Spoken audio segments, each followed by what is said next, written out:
Bom, antes de eu chamar o Eli, que vai ser o nosso mediador aqui do painel de inovação, eu só queria fazer os agradecimentos novamente aos nossos patrocinadores institucionais da Abraps. Sem eles, a gente não conseguiria estar aqui também com vocês. A Prospera e a Zenit são empresas que confiam no nosso trabalho, no trabalho voluntário que a Abraps faz.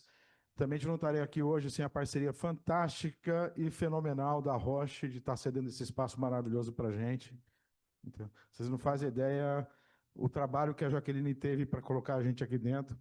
Foi a melhor coordenadora de eventos que eu já tive na minha vida, muito bom. Ela ficava pegando no meu pé, mas você não resolveu isso ainda. Está resolvendo. Foi ótimo, muito bom. Obrigado, Naka, por essa recepção. O tour que nós fizemos aqui, né, foi um brinde, um extra, muito legal de conhecer a realidade das empresas, como vocês estão pensando, trabalhando. É uma coisa que a gente gosta bastante. Tá? É claro, as nossas empresas de sempre que nos ajudam, né? A Marketing Sustentável, que por sinal é uma empresa, Mosaico Consultores, que é uma organização que a gente reúne várias pessoas que fazem consultoria com relação à sustentabilidade ESG, e a RAIS, que é um grupo novo que está ajudando a gente a divulgar, e também a SOU e a SGS, que é da nossa assessoria de imprensa. Tá? E pediram para eu dar um recado para vocês. Por que nós escolhemos dia 24 de outubro para ser o dia do ODS Talks COPRE? Porque hoje é o Dia Internacional das Mudanças Climáticas.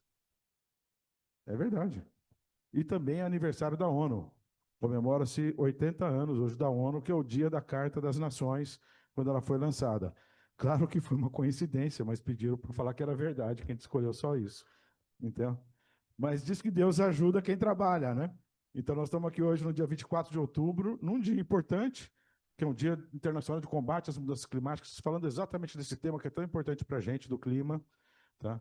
Mas eu não vou mais falar qualquer tipo de mentira para vocês, porque vamos falar de inovação, e na inovação tem muita verdade que a gente vai discutir. Vou chamar meu amigo Eli aqui para poder mediar o painel e anunciar os próximos palestrantes. Eli, por favor, suba pela escada para a gente não correr nenhum risco. Entendeu? E esse é o seu momento. E atrás tem as perguntas. Bom, muito boa tarde. Prazer estar aqui com vocês. E sem mais delongas, chamar os nossos convidados aqui para o nosso debate. Então, Rogério Nakamura, por favor. Prazer. Marcelo Freitas. Bom, Marcelo. E Guilherme, perdão, Guilherme. A minha bola. Eu vou me meter aqui de novo. Eu cometi uma gafe. Agradeci todo mundo, não agradeci o pessoal da técnica, o Leonardo, o Diego, que estão ajudando a gente aqui, também o pessoal da infraestrutura de manhã. Sem também toda essa equipe, a gente não faria o evento, né? Temos que agradecer, senão eles cortam o microfone, e o negócio é violento.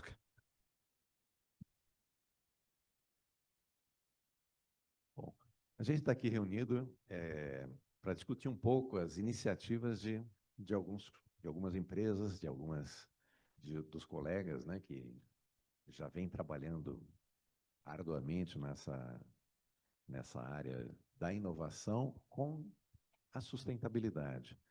Então, acho que para a gente começar a nossa conversa, o nosso bate-papo, eu vou chamar cada um de vocês para uma apresentação, né, dizer mais ou menos o que está fazendo, né, para que possam fazer efetivamente. Antes de mais nada, deixa eu só dar uma rápida pincelada nas carreiras brilhantes de cada um. Né? O Rogério Nakamura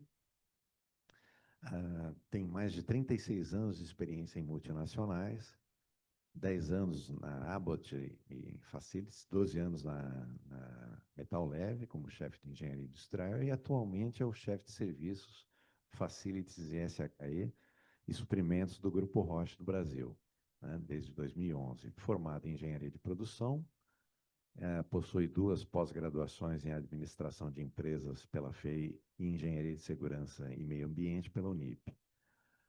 Marcelo Freitas, empreendedor, CEO da Prospera, né, e co-criador do SoulApp, a primeira Green Loyalty Tech do mundo, à frente de um movimento inovador de impacto socioambiental positivo. Marcelo idealizou os pontos ECOA, que vai comentar aqui com a gente exatamente o que isso significa, né? E o Guilherme é especialista em mudanças climáticas da Zenit, engenheiro ambiental e mestrando em Ciências e Tecnologia Ambiental pela Federal do ABC. Tem mais de 7 anos de experiência em sustentabilidade ESG e gestão de mudanças climáticas, com atuação em liderança de projetos estratégicos de descarbonização e gestão de emissões. Então, é isso. Eu dei uma pequena resumida. Eu vou passar a palavra agora ao Rogério, né, para a sua apresentação, a quem eu já agradeço. Obrigado, Eli. É prazer estar aqui. Agradeço aí. Eu quero avisar aqui que eu já tive um feedback ali que aonde que a gente vai jogar latinha, a gente já providenciou aqui o coletor de latinha e eu acho que é exatamente assim que é a Roche, né? Todo mundo tem voz e todo mundo tem como participar da missão ESG que a gente tem. Então, obrigado. É assim que funciona, tá? E aí eu fiz, então, aqui um recorte, né? Falar um pouquinho de Roche. Tem alguém da indústria farmacêutica aqui? Não, né? Acho que, então, eu vou começar desde o início de indústria farmacêutica. Eu vou falar um pouquinho, então, da Roche com vocês. Um minutinho para a gente dar uma repassada na história da Roche.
Isso aí. Então, o nosso lema é esse Doing Now What Patients Need Next.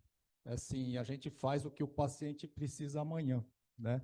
E como vocês viram aqui, uma coisa que eu não falei lá no nosso tour, nossa escada, ela é helicoidal, assim, vocês perceberam, né? E ela é helicoidal porque a helicoidal é um símbolo para a gente, porque ela é o símbolo da cadeia de DNA, né? A Roche é a maior empresa de biotecnologia do mundo hoje, né? E aí, então, assim, já pegando essa pincelada e como que a Roche está presente nas nossas vidas, né? A gente tem uma pauta de inovação, né? Então, eu vou dar um exemplo de inovação que afeta todos nós. Tem alguém que gosta da comida japonesa aqui? Vocês gostam de salmão? Tá? Pois bem, a Roche é quem inventou a ração de salmão para cativeiro. Se não fosse essa invenção, a gente não teria salmão na escala que a gente tem hoje, porque antes dessa invenção só existia salmão no alto mar, né? Então, graças a essa inovação, todo mundo tem acesso ao salmão hoje, né? Então, está aí um exemplo de inovação da Roche que todo mundo se beneficia, né? Então, sim, a Roche tem essa história de ração para animal, tudo isso, assim como a gente também já foi a Givaudan aqui de aromas e essências, como a Sunrise, a gente também já foi Roche no passado, só que agora a gente passa para esse momento de biotecnologia, que é o que vocês viram aqui no vídeo, tá? Então, em 31, a Roche começa a operar no Brasil. E aí, outra coisa que eu quero chamar a atenção, sabe como chama esse auditório? Se vocês viram no endereço ali, chama Alice Keller, tá? Alice Keller, em 1932, ou seja, um ano depois que o Brasil começa as operações, ela foi nomeada a presidente da Roche Japão. Então, imagina, em 1932.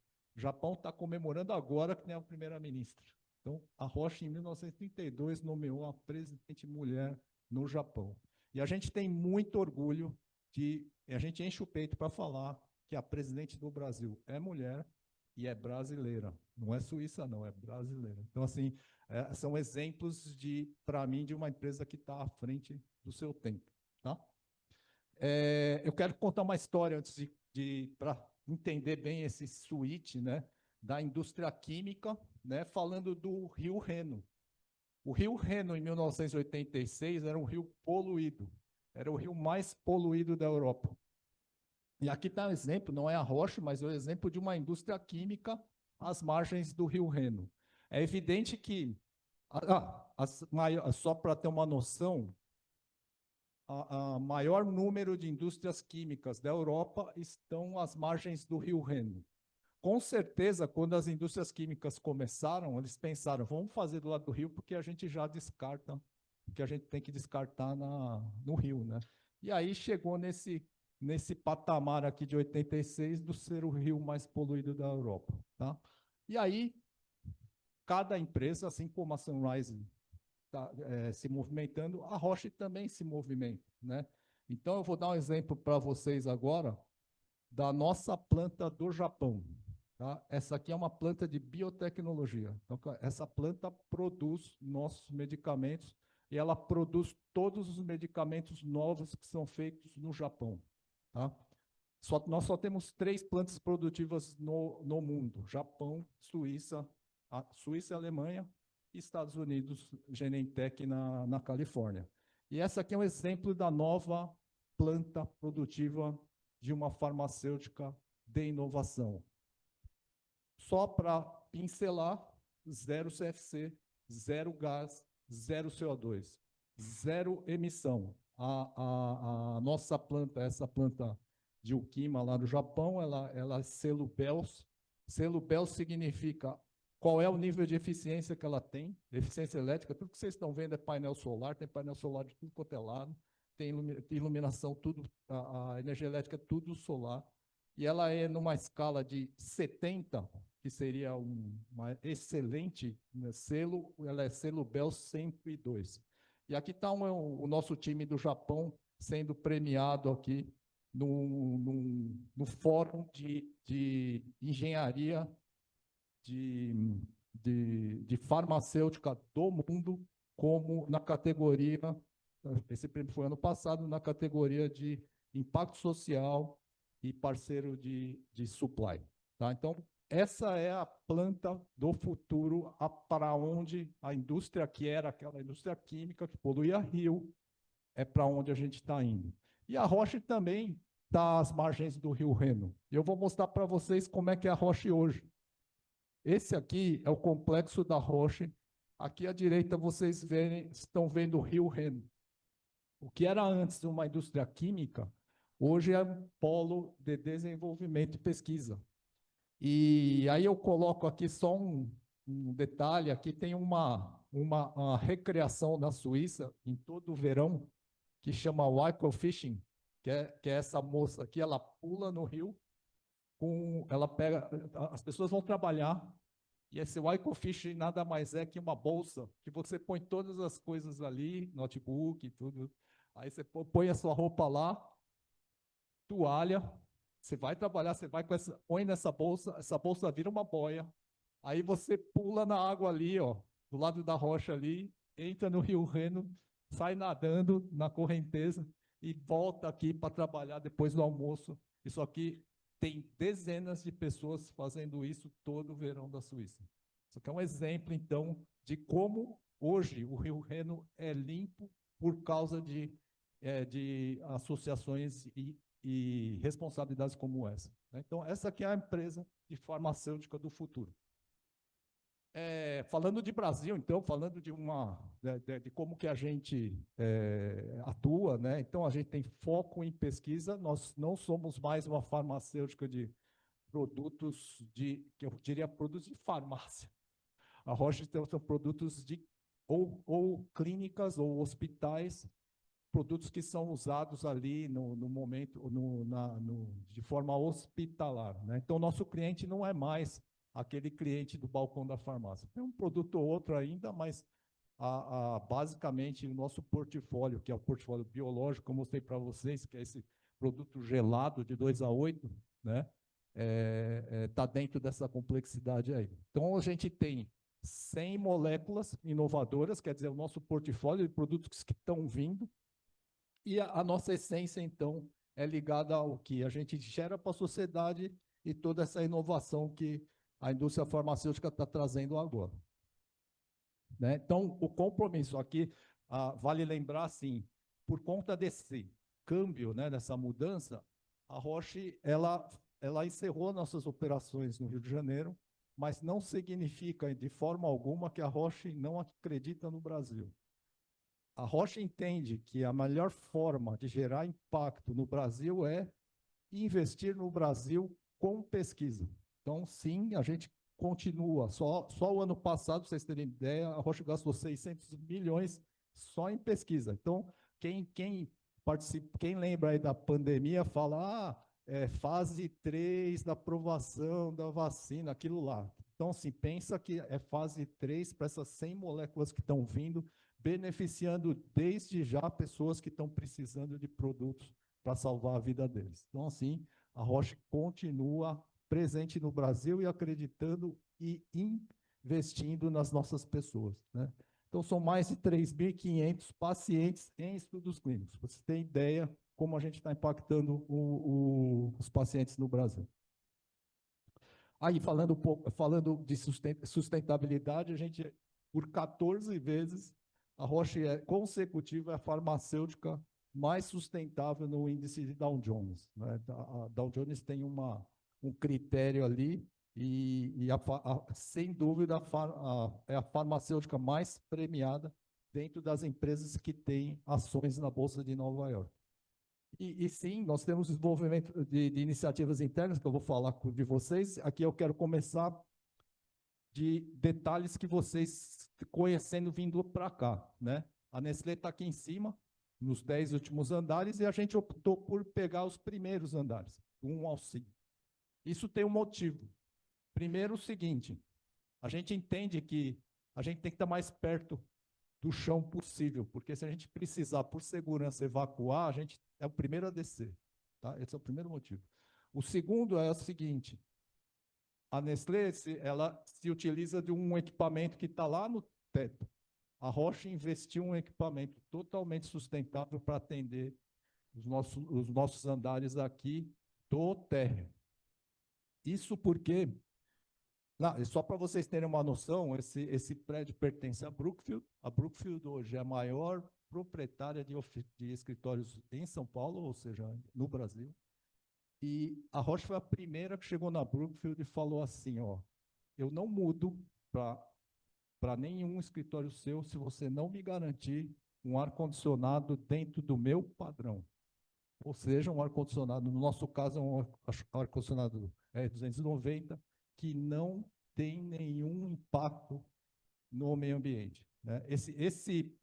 Essa pauta vai ser muito comentada até 2030, é o protocolo de Kigali, que é a sequência de Kyoto e Montreal. Quem sabe melhor, quem está por dentro, todos os CFCs, né? E que são gases refrigerantes que agridem o efeito estufa, né, elas vão ter que ser sistematicamente trocados até 2050, coisa assim, mas a Roche, desde já, para garantir, a Roche não tem nenhuma afiliada em nenhuma operação que não seja dentro desse padrão em 2030. Como o nosso contrato ia até 2030, portanto, a Roche é a primeiro escritório em São Paulo da Brookfield, que é o maior proprietário que está dentro desse padrão. Então, aqui aí exemplos de ações, né? Nós temos caminhões elétricos que fazem uma parte da nossa distribuição, os selos sustentáveis do prédio. E tem uma coisa que eu quero chamar para todo mundo, se vocês tiverem um tempo, vocês põem no Google assim, quem está com o computador aberto, põe aí no Google, descarte de medicamento. Tá? Aí vocês vão ver que vai vir um primeiro link lá.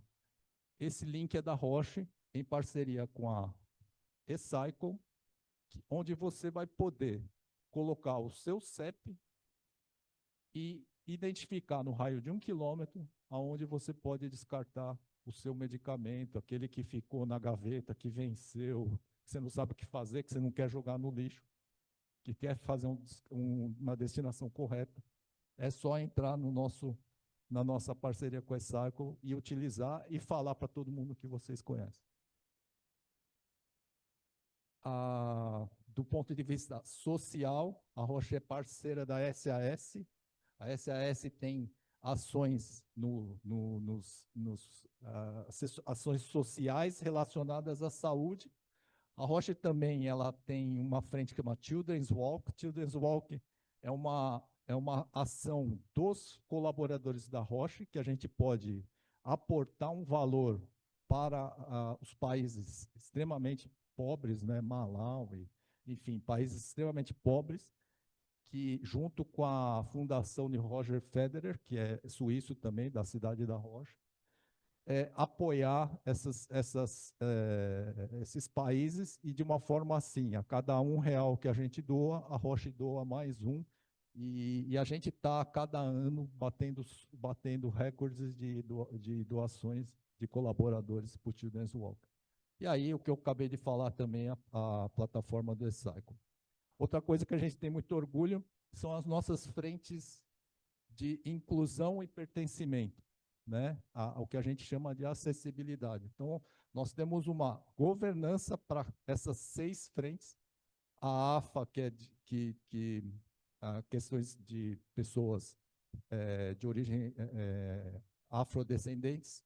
A JOIN, que é referente às pessoas de representatividade feminina.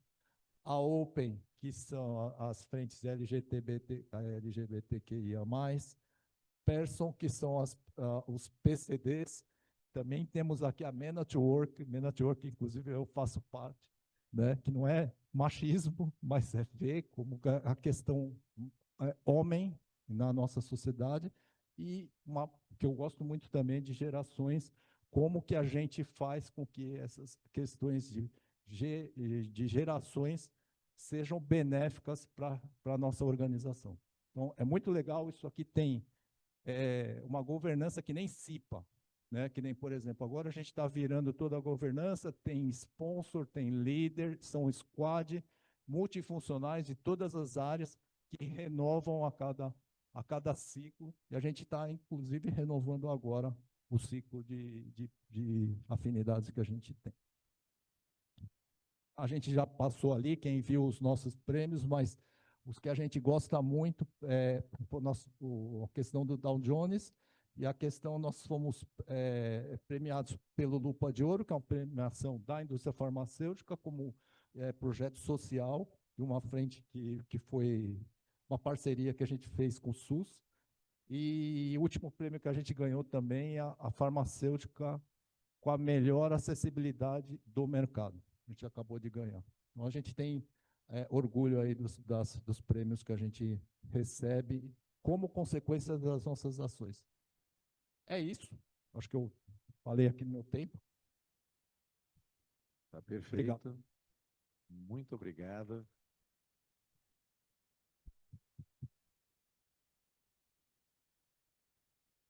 Vou deixar as perguntas para o final, que acho que é mais interessante a gente seguir para as apresentações. Melhorou. Marcelo, agora a palavra é sua. Fique à vontade. Olá, pessoal, boa tarde. Se puder passar o... Obrigado. É um prazer estar com vocês aqui. Hoje eu quero compartilhar rapidamente um pouco do trabalho que nós na Prospera estamos desenvolvendo já faz uma longa jornada de alguns anos, inclusive. Que a gente trouxe um pouco do nosso slogan, né? Inovação que conecta você ao futuro sustentável. Nós somos uma empresa que faz parte do Pacto Global, somos uma empresa que faz parte do capitalismo consciente, somos uma empresa especializada em energia limpa e energia renovável. particularmente sou engenheiro elétrico, especializado em gestão de negócios internacionais e trabalho no setor de energia, desde a área de geração, transmissão, distribuição e principalmente inovação no setor de energia desde 1998. Então, quase 30 anos no setor, trabalhando para promover o crescimento, a expansão e as oportunidades de inovação.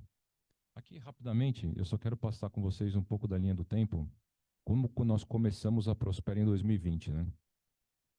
O nosso grande objetivo no passado, em 2020, era investir em geração de energia limpa e renovável através das fazendas de geração de energia fotovoltaica, olhando para o mercado de geração distribuída, onde o nosso grande objetivo, no primeiro momento, lá em 2020, era atender o pequeno comércio brasileiro. A gente sabe que o pequeno comércio brasileiro é a força, basicamente, que move aí a economia brasileira, e a gente queria levar para o pequeno comércio brasileiro uma alternativa dele poder utilizar energia limpa, renovável, e ao mesmo tempo que pudesse, dentro de um novo modelo de negócio, permitir com que esses clientes usassem energia e não precisassem pagar, dentro de um modelo extremamente sustentável, lucrativo, né, olhando para o pilar da sustentabilidade com viés econômico, gerando benefício social e ambiental, mas que fosse viável. O que nós identificamos em 2020 e 2021? Que todo estabelecimento comercial lá, no passado, além de usar energia elétrica no seu respectivo dia a dia, os estabelecimentos comerciais usavam maquininhas de pagamento, não é verdade? Quais são os estabelecimentos comerciais que vocês conhecem que não tem maquininha de pagamento lá para receber suas vendas? O que nós fizemos como empresa de tecnologia e inovação? Nós criamos um programa de loyalty, um programa de benefício, onde o estabelecimento comercial poderia contratar a energia de uma das nossas usinas, de uma das nossas fazendas com economia, ao mesmo tempo que ele contratava digitalmente a nossa energia, ele recebia um terminalzinho desse de pagamento, como vocês estão vendo aí no gráfico, na imagem, e toda vez que ele usasse o terminal de pagamento para receber suas vendas, rodava ali um algoritmo, rodava um cashback, levando o estabelecimento comercial a 100% de economia na conta de luz. Ou seja, ele usava a energia da distribuidora e usava uma maquininha de pagamento de qualquer empresa do mercado. A gente juntou energia por assinatura, juntou o terminal de pagamento, que nós chamamos originalmente ali de Sampay, depois mudamos o nome para EcoSem. O Eco estava ligado a um projeto ecologicamente correto, né, de sustentabilidade, e 100, porque toda vez que ele usava a maquininha, ele estava chegando mais próximo de obter 100% de economia na conta de luz. Para o cliente era bom, para o estabelecimento comercial era bom, porque ele estava usando tanto maquininha quanto energia de um jeito diferente. E para nós também era interessante, porque era um modelo de loyalty, um modelo de fidelidade. Quanto mais próximo de 100%, mais fidelizado ele ficava conosco. E quanto mais próximo de 100%, pela força do benefício, mais rentável essa operação se tornava.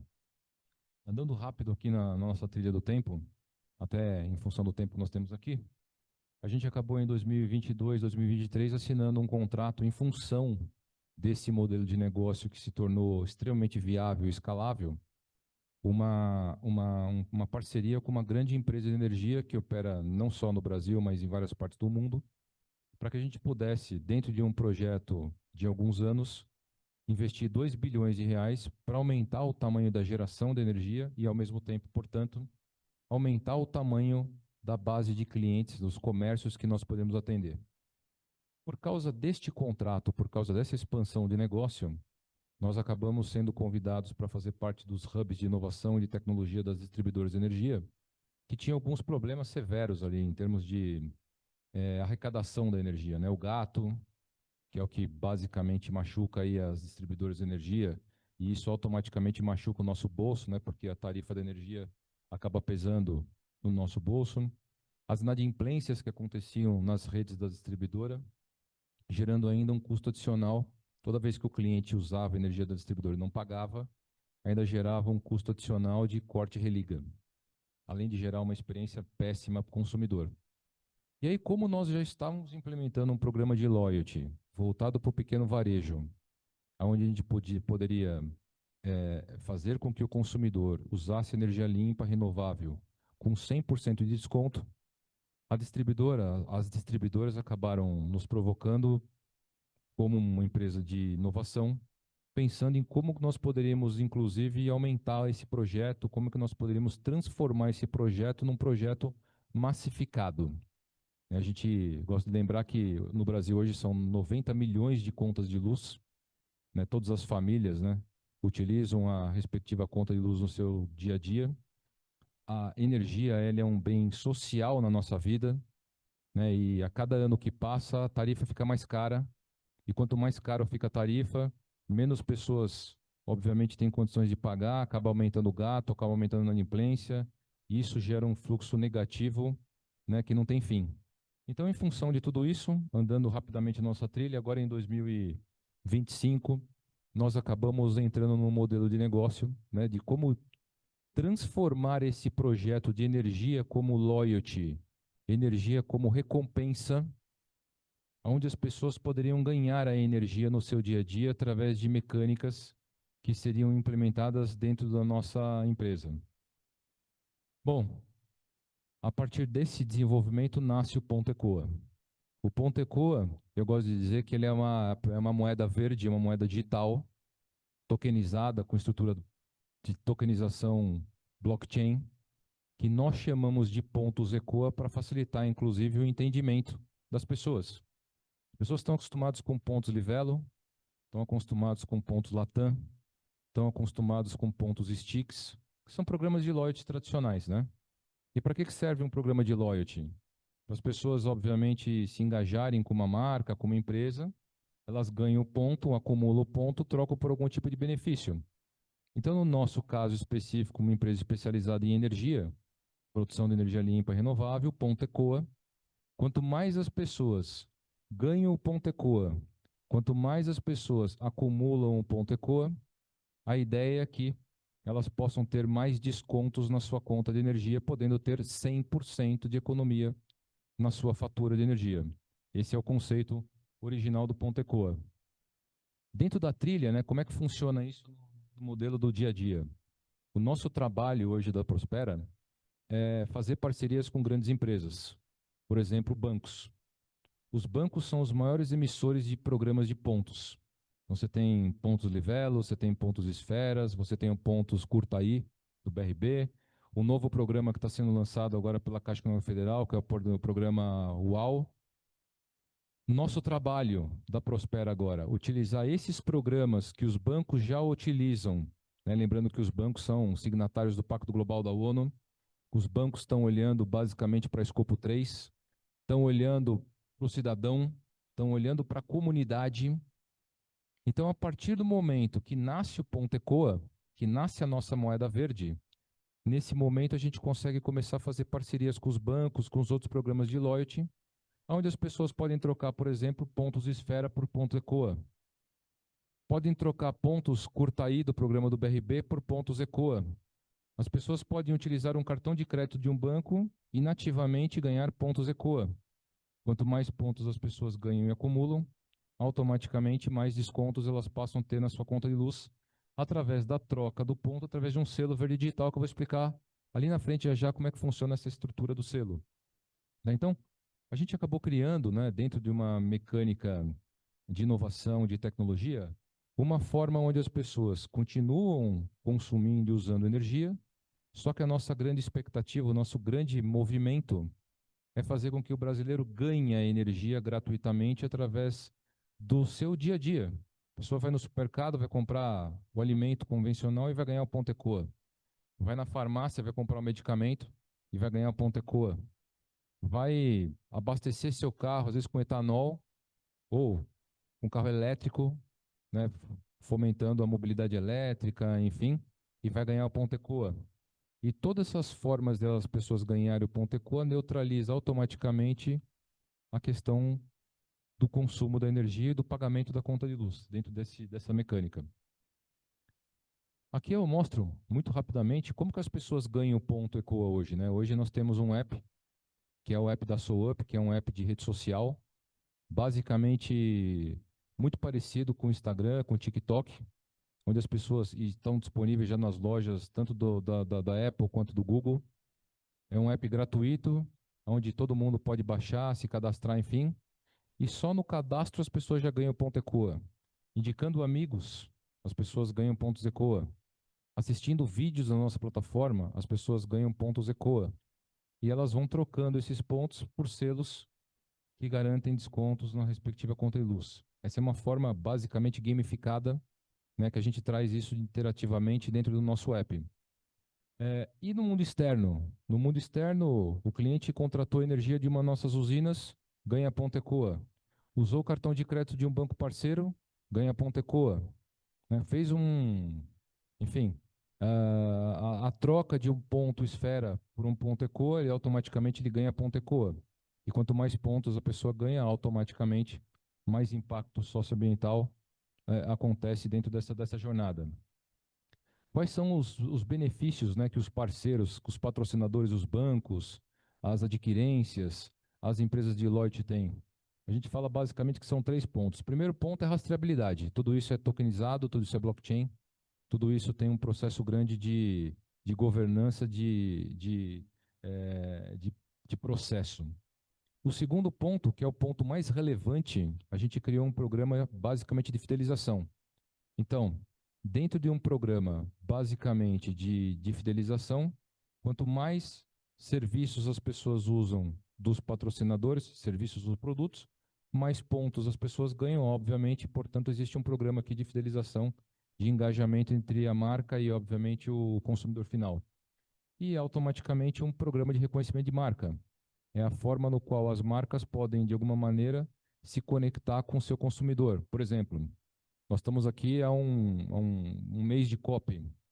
Lá no Pará, especificamente, nós fechamos um contrato com a Serpa, né, a cervejaria que vende cerveja, água, enfim, de vários produtos, que vai oferecer pontos ECOA para 1.000 PDVs. Então, na compra de produtos Serpa, 1.000 PDVs vão receber pontos ECOA, né, para reduzir basicamente sua conta de luz e, ao mesmo tempo, a sua pegada de carbono, porque no resgate do selo também existe uma compensação ambiental. E 10.000 pessoas que comprarem produtos nesses bares, nesses restaurantes, produtos Serpa, também ganham o ponto ECOA como uma moeda de recompensa de fidelização. Tá? Para os consumidores, as pessoas que ganham e acumulam passam a ter desconto na conta de luz, né, acumulam os pontos de uma forma fácil, elas ganham ponto, elas não precisam comprar energia mais, elas ganham isso dentro dessas mecânicas de engajamento, de fidelização. Né, automaticamente elas estão fazendo parte de um programa de neutralização de carbono, inclusive contribuindo com o meio ambiente de uma forma natural, visto que a questão da neutralidade ou da neutralização ambiental não é obrigatoriedade a nível nacional ainda. Né, então, elas contribuírem com o meio ambiente simplesmente no resgate do ponto é uma forma fácil delas contribuir com o meio ambiente. E, por fim, fazem parte de uma transformação e do impacto coletivo, né, de uma forma facilitada.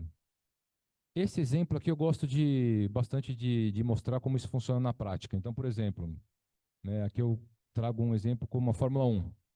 A pessoa vai comprar um ingresso da Fórmula 1, que vai acontecer basicamente nesse ano, e simplesmente comprando o ingresso da Fórmula 1, a pessoa automaticamente ganha, por exemplo, 50 pontos ECOA. Na compra do ingresso, ela ganha pontos ECOA dentro de um programa de fidelidade. Dentro da nossa plataforma, a pessoa vai encontrar uma figurinha dessas aí da Fórmula 1, que vai pedir, no resgate da figurinha, 50 pontos ECOA que ela ganhou na compra do ingresso. Na hora que ela resgatar essa figurinha digital, tokenizada da Fórmula 1, automaticamente ela ganha uma quantidade de energia, automaticamente está sendo queimada uma quantidade de carbono, e junto com todas as figurinhas da Fórmula 1 resgatadas pelos usuários, pelas pessoas, transforma a Fórmula 1, obviamente, em carbono zero. E todas essas figurinhas, todos esses selos têm um número de série. Portanto, as pessoas, quando resgatam essa figurinha, elas ganham o número da sorte. Que se por acaso a figurinha dela for premiada, ela passa a ter uma experiência na Fórmula 1. Por exemplo, assistir a Fórmula 1 no camarote. Um capacete autografado, uma camiseta autografada, ou seja, gerando uma experiência de fidelização entre o patrocinador e o consumidor, né, onde a pessoa ganha energia, que é o impacto social, compensa o carbono, que é o impacto ambiental, e ao mesmo tempo tem uma experiência de fidelização. Exemplo 2, uma companhia aérea. A pessoa compra um bilhete aéreo para viajar para algum lugar, ganha 100 pontos ECOA. Vai encontrar na nossa plataforma uma figurinha da companhia aérea, que ela vai resgatar com esses 100 pontos ECOA. Nessa figurinha que ela resgata da companhia aérea, ela está ganhando X reais de energia, ela está neutralizando essa viagem que ela mesma está fazendo, sem ela ter nenhuma despesa adicional. E se a figurinha da companhia aérea dela for premiada, ela ganha milhas, ela ganha acesso a uma sala VIP, ela ganha um upgrade de assento, gerando novamente uma experiência de fidelização, de engajamento, de relacionamento com a marca. Tá? Onde tudo isso acontece? Né? Normalmente os apps de loyalty são apps estáticos. Como a gente está falando de um engajamento social, a gente acredita que a gente está falando sobre mudanças do clima, né? Um ponto importante de impacto. A gente entende que o problema ele é global, o problema é coletivo e nada mais justo do que a solução também ser coletiva.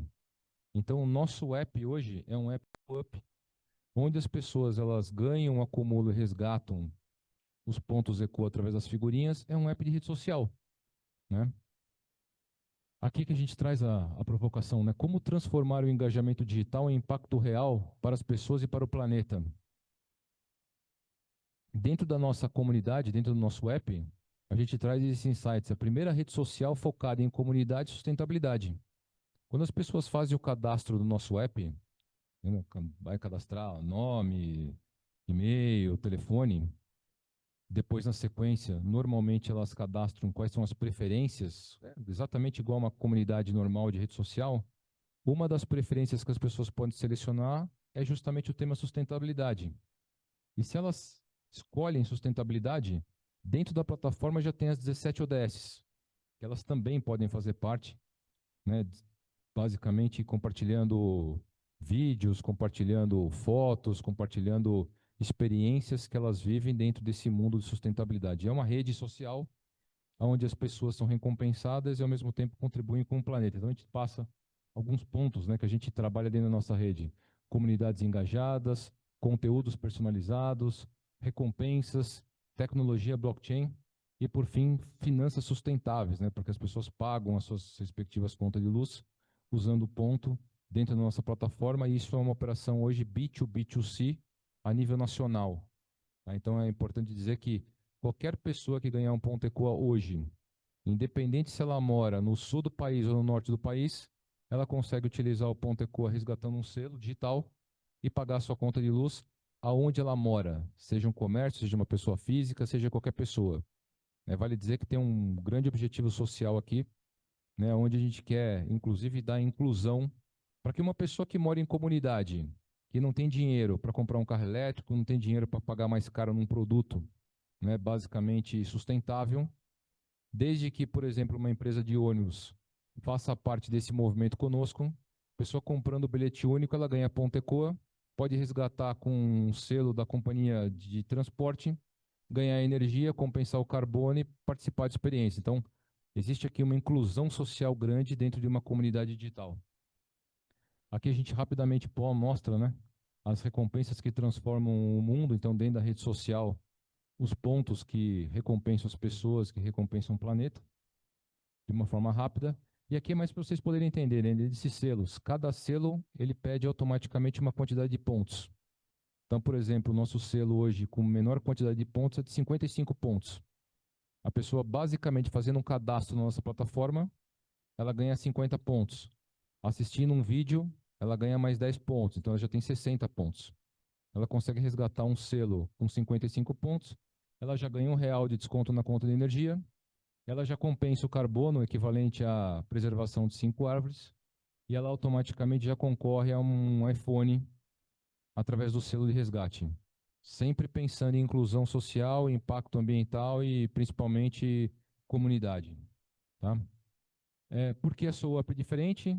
Porque no nosso caso, no nosso movimento, a gente quer engajar todo mundo dentro dessa causa.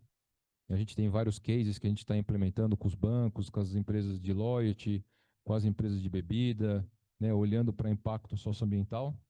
A gente está olhando para um modelo realmente B2B2C, de fato, é basicamente o foco no escopo 3, né, e entregar um benefício real para as pessoas. Energia é um produto que todo mundo usa e é mensurável, então é um benefício social importante. E aqui um convite para que todo mundo possa participar desse movimento de inclusão e comunidade conosco. É um pouquinho do nosso trabalho de energia como loyalty, energia como recompensa. Tá bom?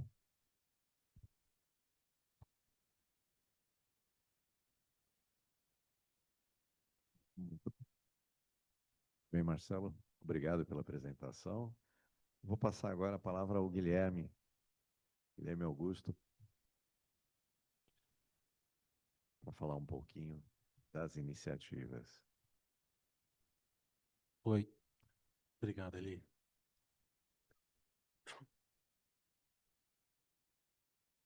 Boa tarde a todos.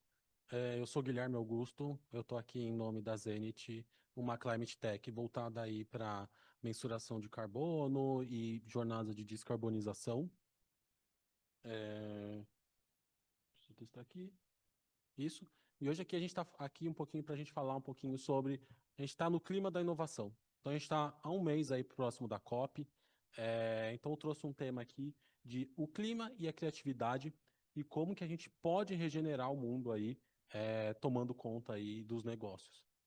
Eu sou Guilherme Oliveira, sou engenheiro ambiental, sou mestrando em ciência e tecnologia ambiental, já tenho aí mais de 7 anos de experiência em sustentabilidade, mudanças climáticas. E já atuei aí uma jornada bem extensa aí, tanto na parte de mensuração de carbono, na parte de mitigação, descarbonização e também na área de adaptação às mudanças climáticas.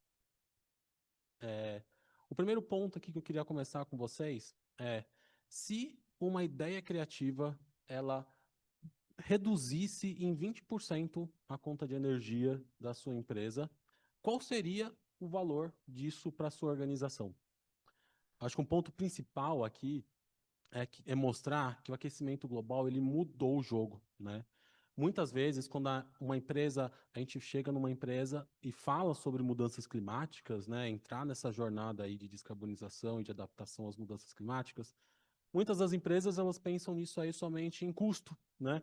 Que vai ser mais um trabalho, vai ser um relatório que uma empresa ela vai precisar escrever ali ou enviar informações no final do mês, né? Mas muito pelo contrário, né? Com toda a temperatura média da Terra subindo, né? Tudo vai ser mudado. Então, o custo de energia ele muda, a disponibilidade de insumos são alteradas também. A gente tem um aumento aí no custo de seguros e, além disso, a gente tem também um aumento de uma pressão regulatória e, inclusive, aí também por parte de clientes e seus stakeholders, né? Aqui, a gente tem um mapa da Terra em 2024. É o pinzinho aqui, né? Tá pinzado. Aqui, ó. Aqui, a gente tem um mapa da Terra em 2024 que mostra aí as anomalias de temperatura na superfície global. Então, onde cada região do planeta ela ficou mais quente ou mais fria quando a gente compara aí numa média de 1950 a 1980. Então, aqui a gente consegue perceber que a maior parte do planeta teve a sua temperatura muito acima do normal, que são essas regiões que estão aí em vermelho, né? Em poucas regiões só que ela ficou abaixo do normal em azul. Então, como a gente falou no começo aqui da nossa agenda, né? Hoje é o Dia Internacional contra as mudanças climáticas e o ano de 2024 ele foi o ano mais quente aí desde o início do período da era industrial.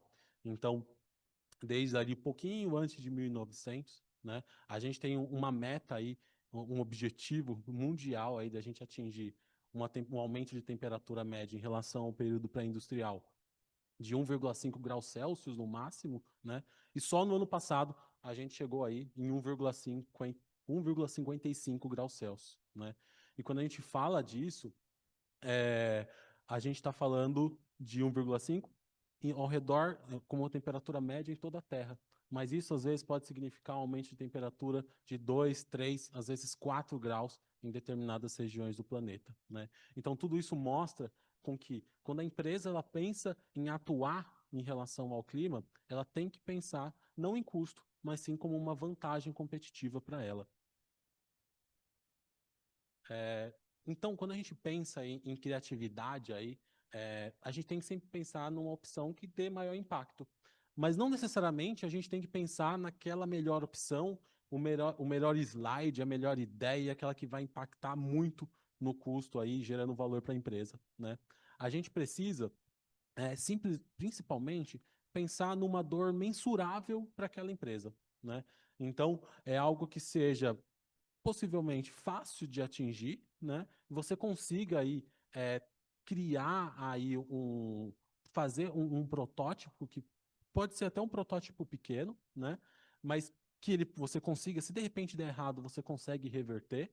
E também é um ponto muito importante, você tem que conseguir comunicar com quem você está querendo passar aquela ideia a sua ideia criativa em relação ao clima, né? Então, por exemplo, quando a gente fala aí em área de operações, a gente está falando principalmente aí em melhorar realmente todo o processo de operação, fazer com que o processo seja mais fácil, mais simples, né? Quando a gente pensa, a gente vai falar com área de finanças, por exemplo, a gente tem que pensar em ROI, a gente tem que pensar em risco, a gente tem que pensar em custo, né? E principalmente muito do que a gente já falou aqui da Roche também, a gente tem que passar a palavra e fazer com que a equipe que está atuando, não só naquele projeto, né, mas dentro de toda a organização, ela veja valor naquilo que está sendo apresentado, né?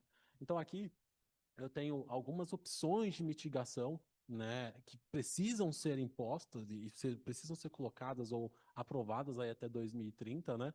É, mas principalmente é aquilo que eu comentei com vocês.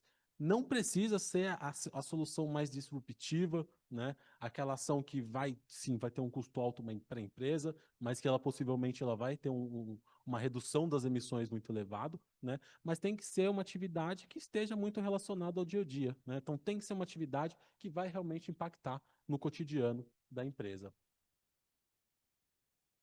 Então aqui eu venho em nome da Zenit, né? Então como que a Zenit ela pode apoiar isso, né? Então o nosso objetivo aqui é transformar dados em estratégia, estratégia em liderança e realmente uma liderança em valor tangível, né? Então a nossa plataforma aqui, ela transforma aí planilhas em inventários que são automatizados em emissões que geram aí os inventários de emissões com uma precisão e com uma escala, né? Então, a gente vai transformar realmente esses dados brutos aí em uma inteligência climática. Então, que todos os insights que sejam gerados aí via plataforma realmente apoiem numa tomada de decisão.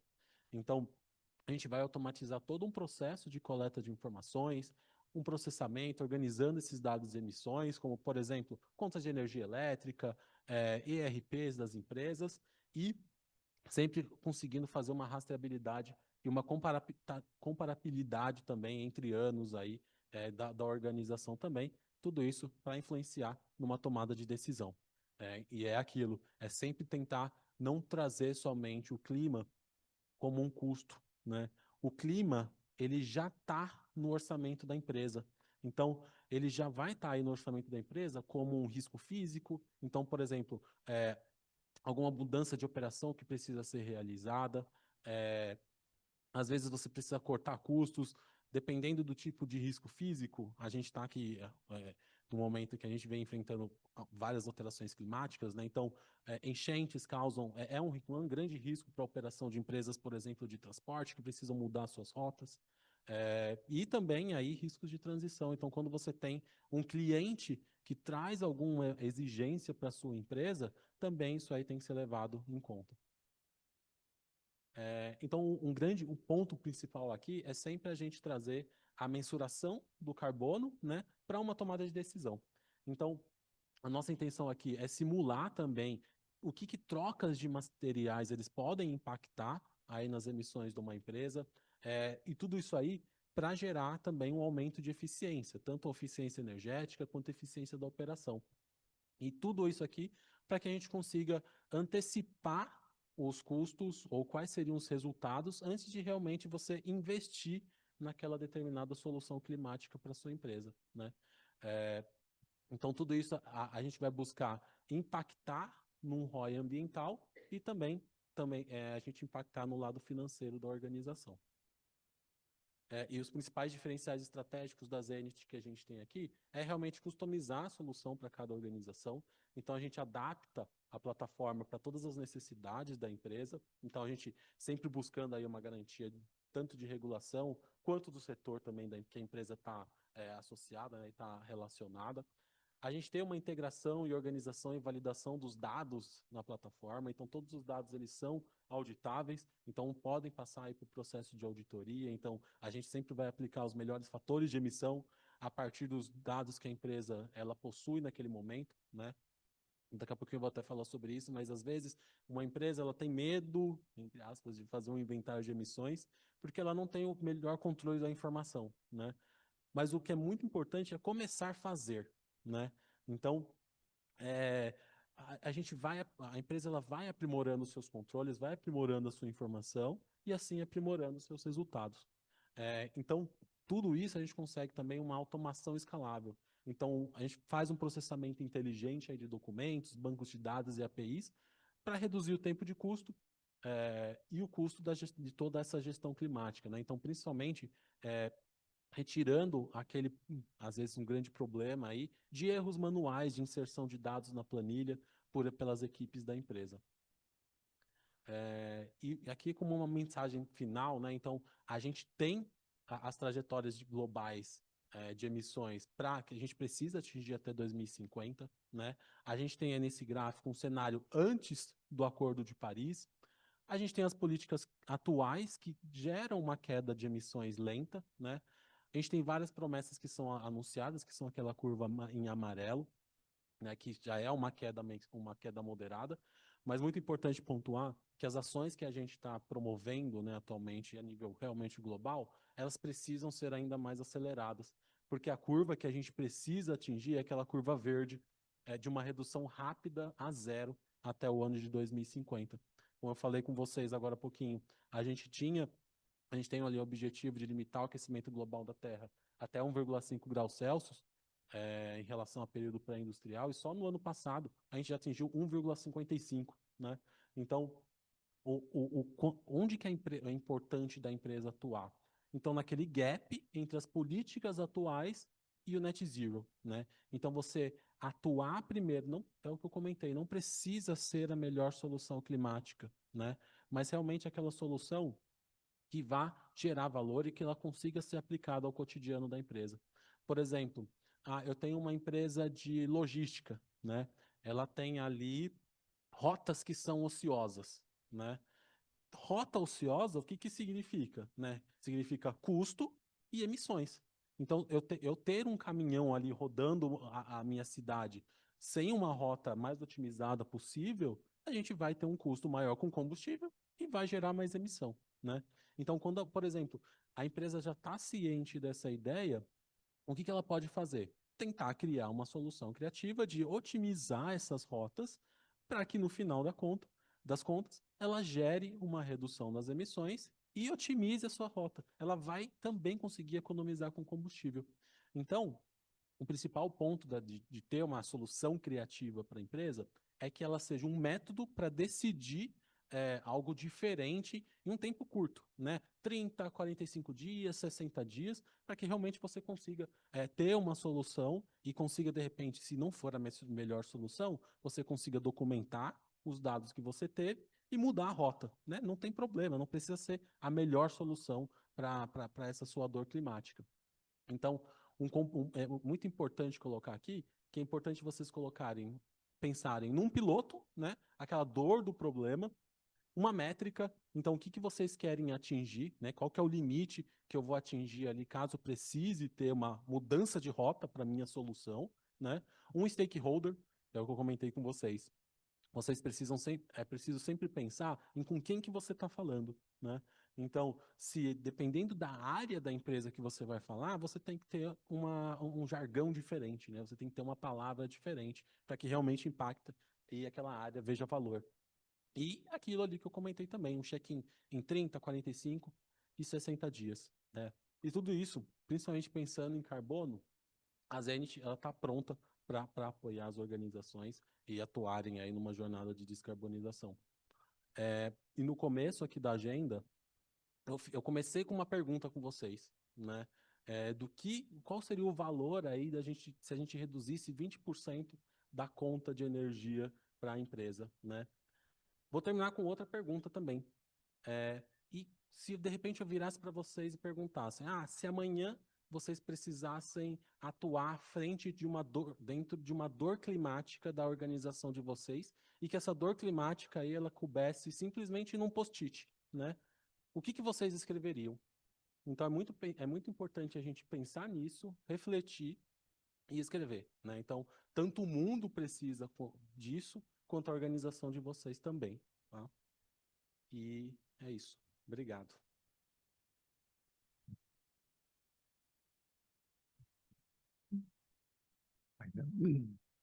Perdão, o painel foi excelente, né?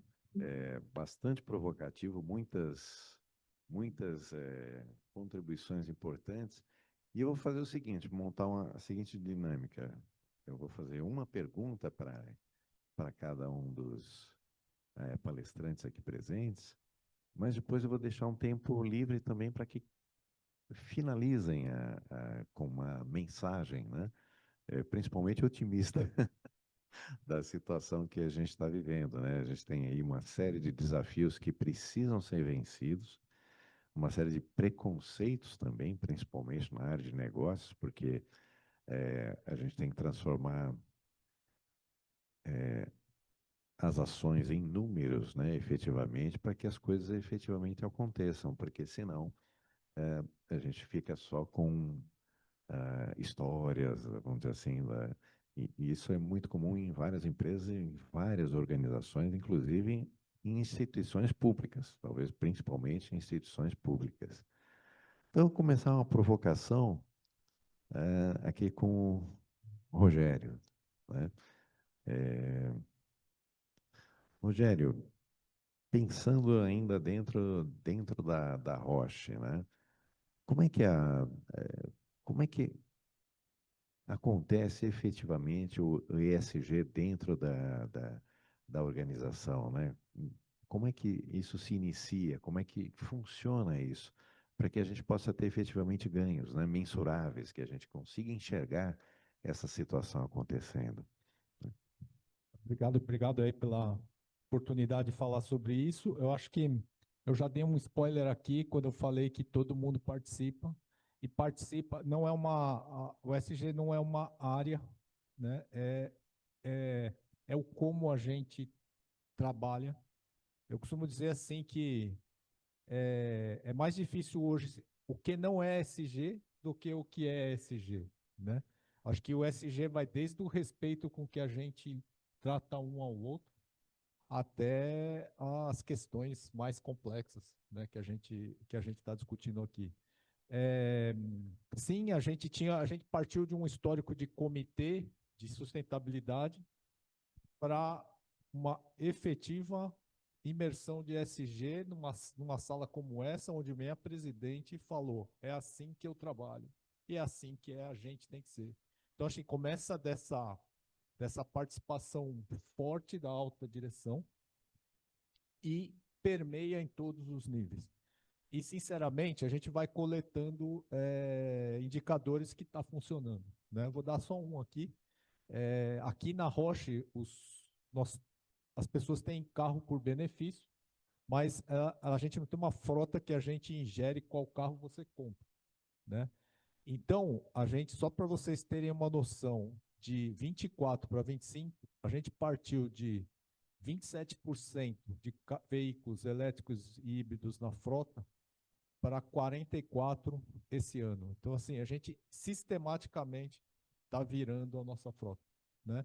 E isso pela consciência e também por um apoio, por uma incentivo que a empresa faz. Então, assim, são exemplos como esses. E, claro, aí vocês viram a nossa área nova de ESG, enfim, é o que a gente faz para que todo mundo respire essa onda que, para mim, veio para ficar e que está cada vez mais presente.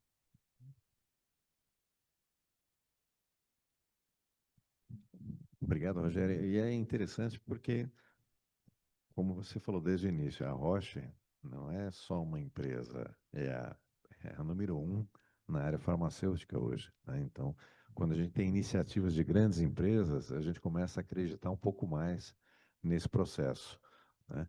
É, isso realmente faz a diferença, que a gente começa a ver uma movimentação na direção, no sentido de uma mudança de mentalidade. E falando em mudança de mentalidade, eu gostei bastante, Marcelo, dessa união de energia, geração de energia, distribuição de energia, com a gamificação. A questão dos pontos, né? Eu sou colecionador de pontos esfera, pontos Latam e todos, né? E efetivamente é para onde a juventude está indo, né? Então, comunica muito bem com a atualidade, comunica muito bem com todo mundo, quer dizer, é algo que não precisa explicar muito, né? Então, isso ajuda bastante, eu acho, a ter essa aproximação, né?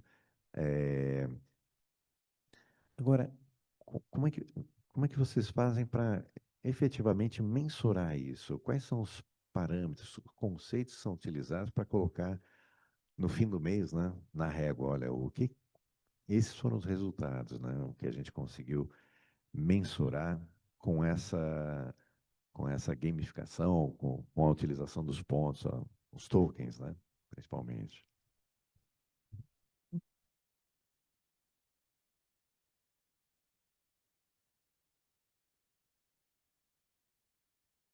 Essa é uma excelente pergunta. O que o Rogério falou aqui agora tem total razão, né? Ele está falando sobre o SG, ele não é mais uma área. O SG é o centro do negócio. E a gente tem que entender claramente que sustentabilidade ela é fundamental na vida de todos nós, né? Outro ponto que é importante e que a gente precisa trabalhar em conjunto, né? Eu acho que esse evento aqui é muito bom porque nós estamos na casa da Abraps, Associação Brasileira dos Profissionais de Sustentabilidade.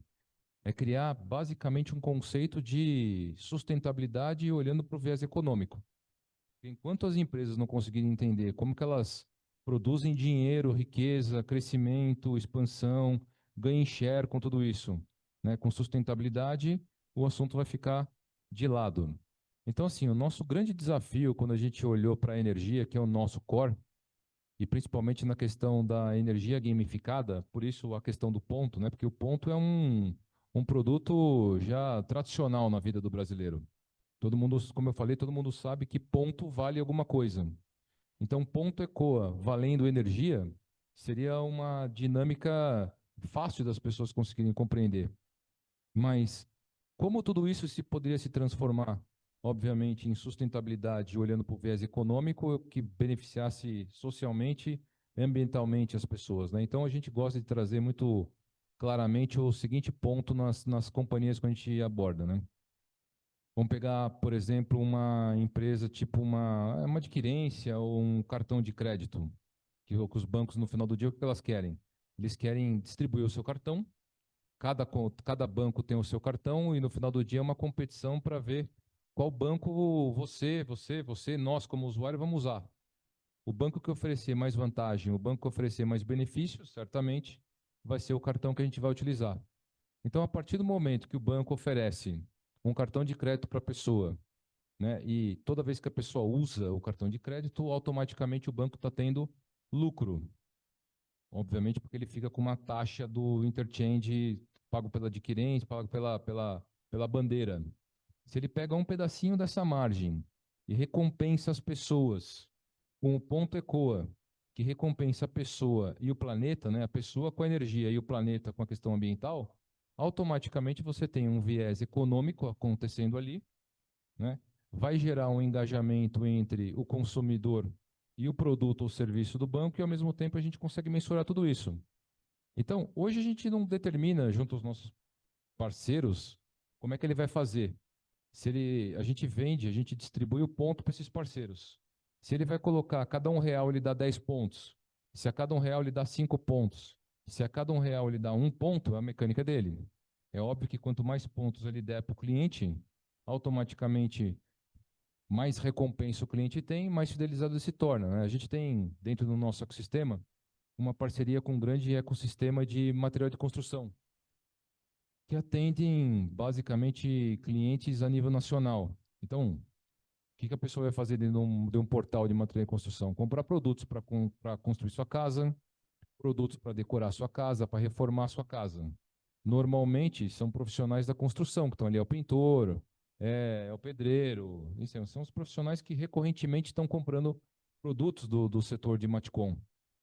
Cada marca, né, que quer engajar o seu consumidor oferece uma quantidade de pontos que está diretamente ligado ao seu modelo de negócio. Por exemplo, cimento tem uma margem menor. Então, a gente chama que a taxa de generosidade do cimento é 1%. A cada R$ 100 que a pessoa compra em cimento, ela recebe 1% em 1%, que é equivalente a R$ 1 em ponto ECOA. Já existem outros produtos que a margem é maior, sei lá, 10% de generosidade. A cada R$ 100 em compra, ele ganha R$ 10 em pontos ECOA, que geram descontos na conta de energia. Então, essa métrica ali, ela não está na nossa mão, né? No nosso caso específico, toda vez que a pessoa ganha o ponto ECOA, né, que ela automaticamente utiliza para a sua conta de energia e para neutralizar, a gente calcula isso, né? O impacto que está acontecendo do ponto de vista de impacto na conta de luz que é social e do impacto ambiental. Mas a métrica está muito associada a cada empresa. Então, a gente trouxe para as empresas uma forma de transformar fidelização, né, monetização e uma experiência de conexão com o seu cliente através de um programa de incentivo. Então, é nessa linha que a gente está seguindo, né? A gente sabe que o mundo é muito voltado à rede social. Então, quanto mais as pessoas ficam na rede, quanto mais elas veem produtos e serviços, mais pontos elas ganham e essa experiência vai acontecendo, né? E a gente sabe também que as pessoas adoram, obviamente, o mundo moderno fala muito sobre gamificação, né? Sobre incentivo. Então, a gente trouxe uma moeda que, de alguma maneira, transforma tudo isso em impacto. A nossa expectativa, no final do dia, dentro do universo de 3 a 5 anos, é ter alguns milhões de pessoas que fazem parte disso e que a gente consiga trazer o elemento da sustentabilidade na prática, no dia a dia das pessoas, né? Num processo de educação e conscientização através de um programa que incentiva através da energia como um produto mensurável no dia a dia, né? Então, um pouco da nossa visão quanto a isso. Excelente, muito, muito bom, gostei mesmo. Guilherme, agora a provocação é para você. Né, que talvez um dos grandes problemas, algumas empresas talvez não estejam aqui, algumas até estão, né? Que é essa questão que a gente está até comentando, essa mensuração do resultado. Como é que eu chego num resultado concreto sem aqueles chutes tradicionais, né? Que o pessoal às vezes fala, não, eu economizo 10%, 15%, fazendo essa ação em 15%. Como é que eu chego num número mais aproximado para dar credibilidade, né? Efetivamente. Ótima pergunta ali. O ponto principal é tentar inicialmente definir uma métrica, né? Utilizar alguma base de dados que você consiga associar aquela informação que você vai querer levar como resultado, né? Então, para muitas das soluções você já tem referenciais técnicos aí, teóricos, que você pode colocar como base para impactar os seus resultados. E sempre que essa estimativa ela não pode ser colocada lá em cima, né? Sempre tem que ser um pé no chão, né? Pode ter um resultado superior, né? Mas que ela tenha aí um resultado, pelo menos o mínimo esperado para aquela determinada medida e para aquela determinada solução que você vai propor, né? E aquele ponto também que eu já comentei que é muito importante, né? Para cada área, você tem que falar de forma diferente. Então, é, se é uma medida que você vai tentar trazer uma métrica de custo, né? Por exemplo, vou reduzir 3 milhões, 300 mil, por exemplo, num custo de operação de 10 milhões, né? Você atribuiu uma métrica ali, algum referencial para aquele valor, você vai trazer para um público específico a métrica de custo, né? Mas para outra área é muito importante você pontuar que, beleza, vai ter a redução de custo para a área financeira, mas para a área de operações, né, você vai otimizar a sua rota, diminuir, por exemplo, o tempo que o seu caminhão, como o meu exemplo que eu coloquei ali, vai ficar fora da rua, né? Então, muito mais do que a gente só propor números, né, é tentar trazer uma métrica de impacto aí, e com base em algum referencial teórico que também seja aplicado aí de alguma forma, para conseguir embasar a sua solução e, principalmente, traçar toda a narrativa da solução que você propôs.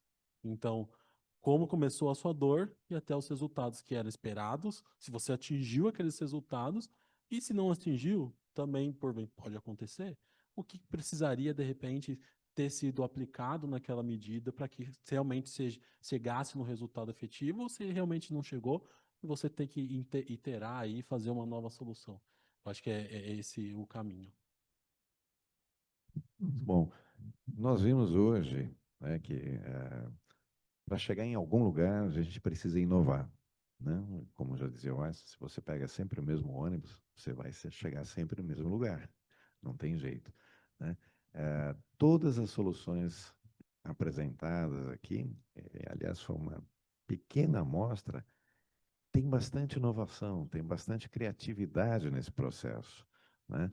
A gente percebe que precisa pôr a cabeça para pensar, né? Não adianta ficar usando só a inteligência artificial, né?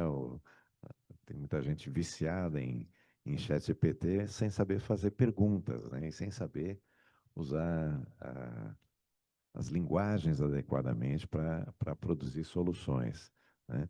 E acho que essa seria uma provocação, né? Eu gostaria que cada um pudesse fazer um fechamento, né?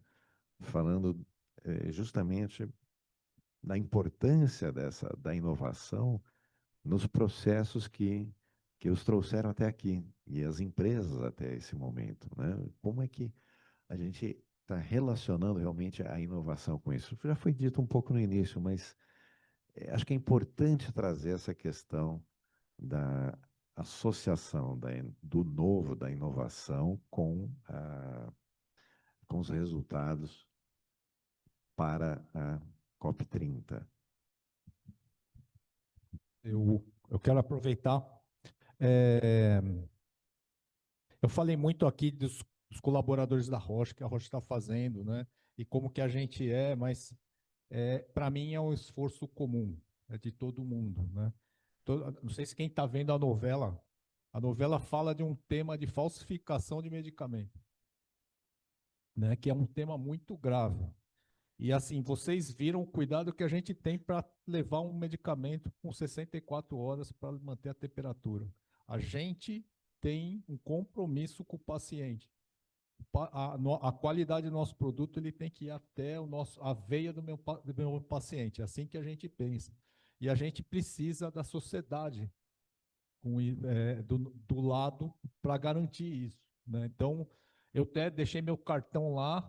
Por favor, quem quiser pegar, leva o meu cartão para sempre, qualquer situação que possa cheirar o que está passando na novela, a Roche não compactua e vai fazer tudo para proteger nosso paciente. Então, assim, eu acho que o maior exemplo de ESG para mim, que sai da barreira dos limites da Rocha e afeta todos, todo mundo está engajado nisso.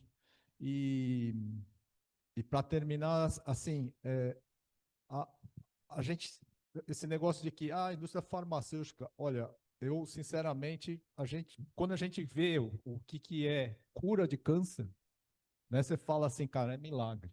Milagre, para mim é milagre, né? Porque quem viveu o câncer aqui há 20 anos atrás fala que é incurável e você vê pessoas curadas, é milagre, faz parte e assim, e empresas como essa que vão trazer solução. Hoje, vocês terem ideia, quando a gente tem como lema acesso com menor custo social.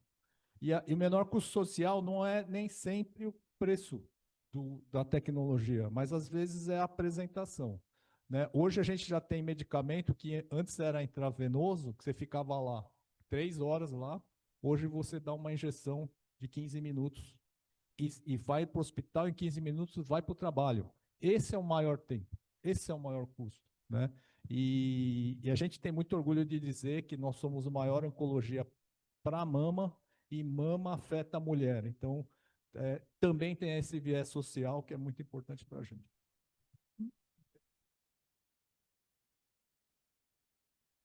Bom, para finalizar, né, como a gente comentou basicamente ao longo desse talk, acho que a gente vive um momento importante no planeta, né? Alguns desafios que são bem exponenciais, em onde as grandes empresas, as grandes lideranças estão olhando principalmente como basicamente transformar o mundo num mundo melhor, olhando para a questão econômica. Se a gente analisar os últimos anos de COP, por exemplo, se fala sobre a necessidade de investimento de US$ 1 trilhão em mudanças climáticas. E é obviamente que quando a gente fala de US$ 1 trilhão, sem uma resposta clara de como isso vai se transformar num viés econômico positivo, as respostas elas ficam sem uma visão clara. Então esse é um ponto que a gente trabalha muito dentro da Prospera, né? Se o mundo precisa de US$ 1 trilhão, basicamente investimento em clima, para de alguma maneira a gente começar hoje, obviamente, a regenerar o planeta, criar um movimento de crescimento sustentável, como a gente consegue colocar esse 1 trilhão dentro de uma jornada, né, dentro de uma equação econômica que não seja doação, que não seja filantropia, mas que seja modelo de negócio?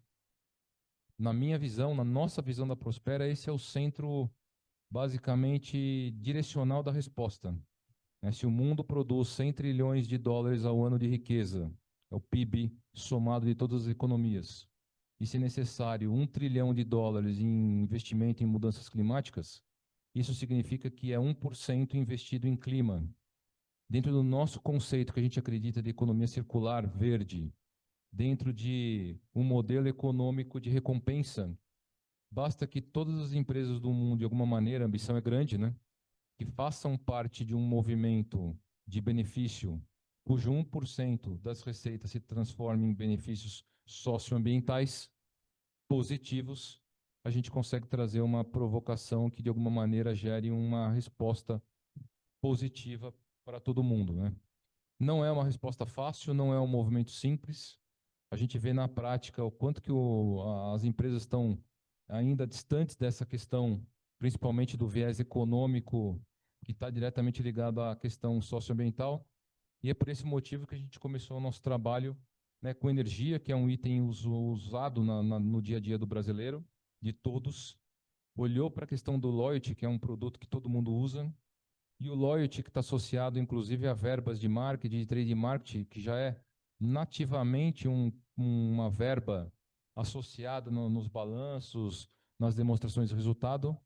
Então, a gente acredita que inovar é olhar de um jeito diferente, é olhar para o próximo, é um olhar um pouco mais empático. E o empático é para as pessoas e para o planeta, né? Se a gente não colocar isso na equação, a gente vai ter problemas severos aí no desdobrar dos próximos anos. É isso que eu queria falar. E eu acho que para fechar também aqui do meu lado, né, eu acho que eu comentei um pouquinho na minha fala também, é importante todo mundo começar por algum lugar, né? O tempo de nós vamos fazer realmente já passou, né? E quem a empresa, a organização ou o país que fizer primeiro, né, ele sai ganhando, ele sai na frente. Quem não faz, quem vai deixar para depois, ver o que os outros estão fazendo, ele vai acabar pagando duas vezes. Ele vai pagar aí pelo custo da inação dele e depois por realmente tomar uma providência, né? Então, a gente não tem realmente uma solução única, né, para a gente entrar aí numa jornada de descarbonização e reduzir as emissões de tudo, né, da organização, do mundo, dos países, né? Mas a gente tem sim uma caixa de ferramentas que ela precisa ser aplicada para a gente ter o melhor resultado possível, né? A gente tem ações que estão acontecendo no mundo, né? Opções que eu até pontuei aqui que são propostas aí para a gente reduzir essas emissões e combater o avanço aí das mudanças climáticas, mas realmente precisa ser começado por algum lugar, mesmo que seja realmente pequeno, para que todo mundo tenha um objetivo comum aí e atingir realmente esse objetivo. Acho que é isso. Muito obrigado. Antes, só uma palavrinha final. Acho que a palavra-chave, como membro da academia há tanto tempo já, dentro da universidade, eu acho que o combate que a gente tem que ter é o combate à ignorância, né? Ignorância não é burrice, mas é falta de conhecimento, né? Todos nós somos professores em casa, dos nossos vizinhos, né? Então, acho que é papel global, né? Nós tentarmos educar todos que estão próximos de nós, né? Para que essas realidades efetivamente aconteçam, né? A gente costuma transferir para a CNPJs responsabilidades que são de CPFs. Eu acho que é fundamental que nós todos vistamos os nossos CPFs, né? E assumamos a nossa responsabilidade para que a coisa efetivamente dê certo. Não é a empresa XYZ, né? Mas é o que o Eli, o que o Rogério, o Marcelo, o Guilherme fazem efetivamente para que isso aconteça, assim como cada um de vocês. Então, a mensagem final, né, depois desse brilhante painel, é que a gente vista esse nosso casaco de sustentabilidade, né? A inovação está no dia a dia. A inovação a gente conquista a cada minuto, a cada olhar diferente, mas principalmente assumindo a nossa responsabilidade e não terceirizando, porque sempre fica para depois. Se é o outro o responsável, quando ele fizer, eu faço. Então é isso. Muito obrigado. Passo a palavra ao Márcio. Eu só queria, para a gente provar que a inovação é uma coisa muito ágil, disruptiva e nem sempre segue fórmulas, eu queria abrir para pelo menos uma pergunta do auditório, para a gente seguir um pouquinho o nosso Claro, ritmo. claro. Vai Por ser favor. uma pergunta rápida, por favor. Tá? Não precisa ficar divagando para contar a história do mundo. Boa tarde. Primeiro, parabéns a todos vocês pelas iniciativas. Eu me identifiquei muito, primeiro com o Rogério, porque eu sou uma filha da Roche. Explicando, eu tenho diabetes tipo 1, Ah, verdade. desde Eu sou 2. Então somos Eu tô com irmãos. um pombinho aqui, mas é do concorrente, então eu estou escondendo. Não pode. Porque agora Tô vocês brincando. estão trocando, né? Mas vamos rapidinho. O que eu achei mais interessante, eu queria entender, você vai saber sobre isso, para quem não sabe, diabetes é uma das condições que mais produzem lixo, né? Entre todas elas, porque tem a troca, enfim, de fazer. E eu achei muito interessante essa questão até de descarte. Eu estava pesquisando como fazer. E eu acho que a Roche, até um feedback, poderia divulgar mais sobre. Eu estava até falando aqui com o contato aqui da Roche, eu falei, poxa, Arthur, não tem mais sobre isso, não fala mais da Roche. E eu achei isso muito interessante. Eu queria saber mais sobre isso, sobre a questão de ESG voltada, não só para o diabetes, mas para o descarte da questão farmacêutica, né? Meu, muito obrigado. Vou fazer até um jabá aqui. Não, estou brincando. Mas olha, a maioria das coisas que eu estou comentando, eu sempre estou falando da nossa divisão farmacêutica. Eu não falei da nossa divisão diagnóstica, que é da onde a diabetes está inserida. Nós vamos iniciar o ESG para valer na diagnóstica agora, né? E essas ações vão vir de forma sistemática, porque eu já tenho um compromisso da alta administração da diagnóstica. E aproveitando, né? Que nem eu falei de câncer aqui e qualquer doença, solução ao diagnóstico precoce, né? E medir, né? Então, assim, uma empresa hoje de ponta tem diagnóstico e tratamento, né? Então, é o que você vive todo o tempo, o que eu vivo também, e já estamos em estudo obesidade também, tá?